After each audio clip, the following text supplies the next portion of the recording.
आपण आहोत ज्ञानगंगा अभयारण्याच्या या रम्य प्रदेशामध्ये सप्तऋषींच्या पवित्र पावन स्थानामध्ये घाटबोरीच्या पाथर्डी बीट जंगल एरियामध्ये।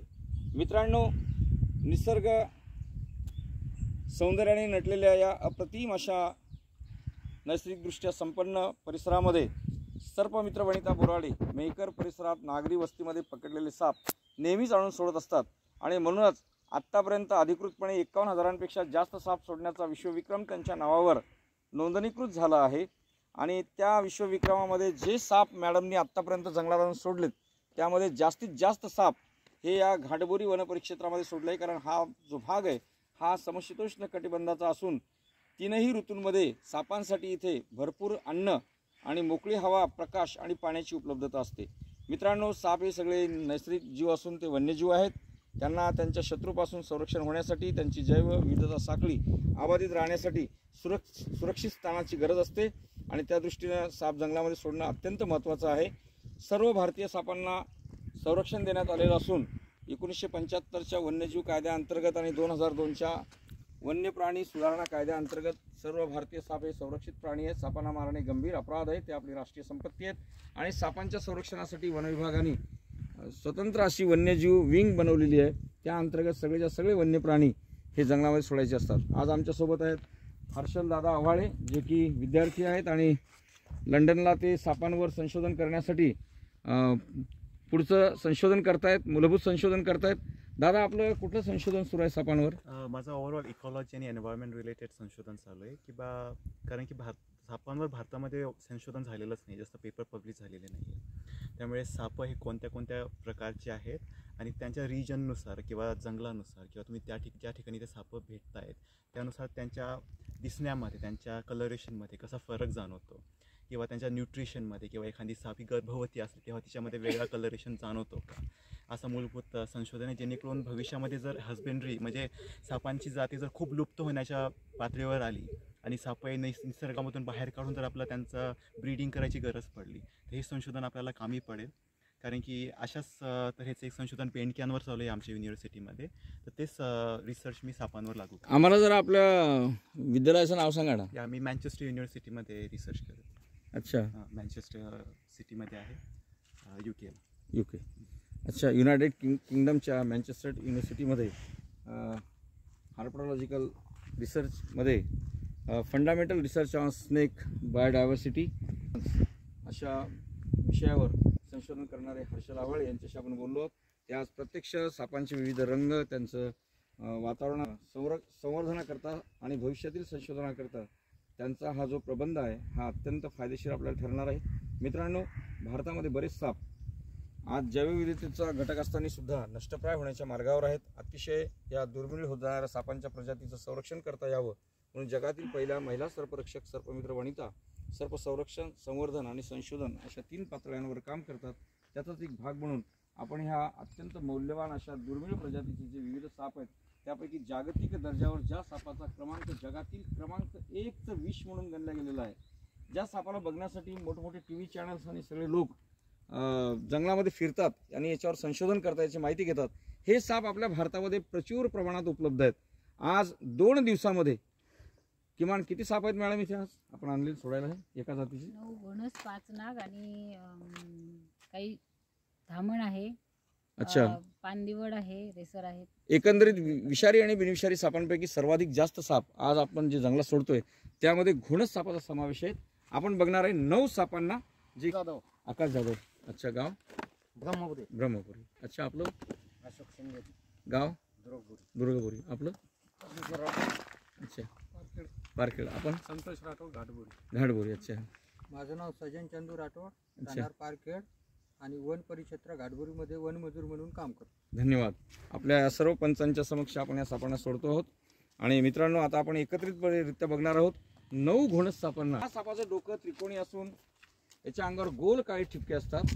हा साप कुकरच्या शिटीप्रमाणे विषारी असला तरी स्वतःहून चावत नाही। तो आधी सांगतो मी विषारी आहे, माझ्यापासून दूर जातो। कुकरच्या शिटी फोडणं अशक्य होतं तेव्हा मात्र नाईलाज असतो, तो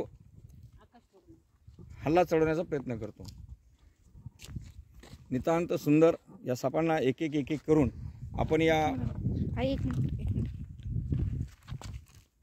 पैनगंगा नदीची उपनदी म्हणून सुप्रसिद्ध असलेल्या आमच्या या उतावळी प्रकल्पाच्या या वाघदेवच्या पुलावर आम्ही आहोत. इथे बोथा, वरवंट, वाघदेव आणि पाथर्डी असं हे बीट आहे, जे की आमच्या घाटबोरी वनपरिक्षेत्रामधलं एक महत्त्वपूर्ण बीट आहे. आणि इथे आपण या 9 घोणस सापांना एकत्रित या जंगलामध्ये सोडतो आहोत.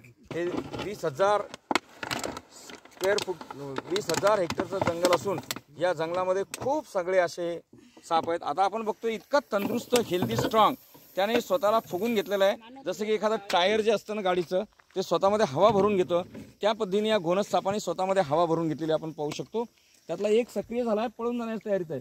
मात्र दुसरा जो आहे ना, त्याने मानेचा यू आकार केले. असा जेव्हा मारायचा असतो, कुठेतरी स्ट्राईक करायचं असतं आणि त्याची अटॅक रेंज जी आहे ती साधारणतः 2-2.5 ते 3 फुटापर्यंत असते.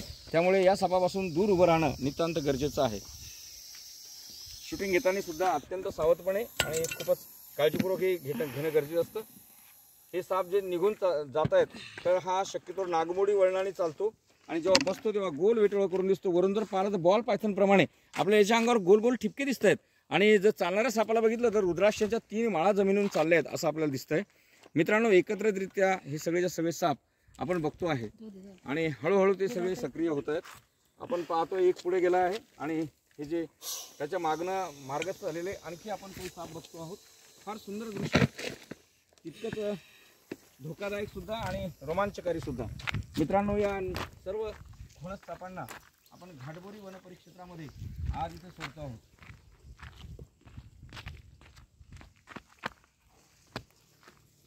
सर्पमित्र वनिता बोराडे आणि त्यांच्याद्वारे सोडल्या जाणारे हे सगळे साप. नितांत सुंदर असं दृश्य. एकाने उडी मारली आहे पाण्यामध्ये आणि बाकीचे आपण बघतोय रोडवर. फारच किती खराब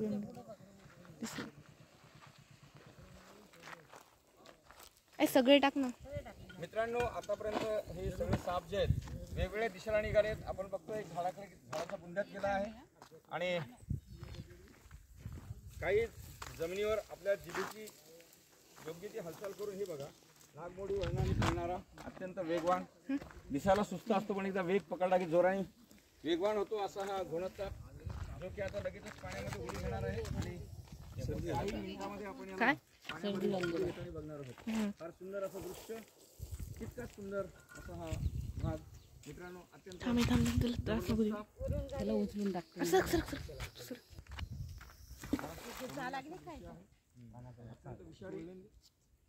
घोणस साप आहेत. सध्या घोणस सापाचा जो आहे मिलन काळ सुरू आहे, त्यामुळे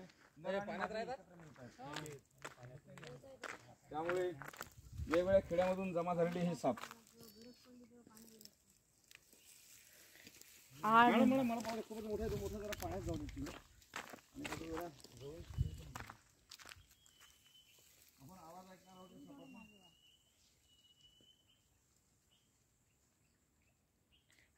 सापाचा.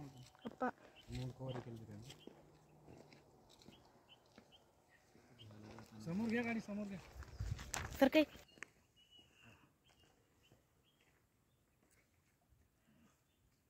याला थोडंसं मोकळं पाण्यात टाका, तिकडून पळत आला म्हणजे मला दिसायला. थांबा, हा वरती येऊन 1 मिनिट थांब. याला जाऊ दे मग. कुठे आती जाऊ शकतो. मानव इकडे पुढे घ्यायचं. हर्षल, हो त्यांच्यात भरपूर फरक आहे. हा, आहे की नाही.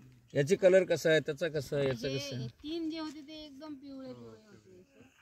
बाकीचे काही थोडे ब्लॅकिश, थोडे माती पण लागलेली नाही, पण तरी पण प्रत्येकामध्ये चेंज. आणि ही जी पांढरी व्हाईट जी आहे